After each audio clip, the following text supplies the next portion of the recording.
Pag-usapan naman natin ano yung pinagkaiba ng kasong sibil at kasong kriminal.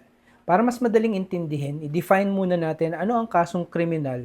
Ito yung mga kaso ng paglabag na tinatawag nating penal code o mga batas kriminal. Ito ay either may parusang kulong o multa. Pangunahing nagsasampa nito ay ang Estado. Kaya ito ay karaniwang may titulong People of the Philippines versus kung sino man yung kinakasuhan. Ang tanging may kapangyarihan na magsampa ng mga nasabing kaso ay mga tinatawag natin na prosecutor or piskal.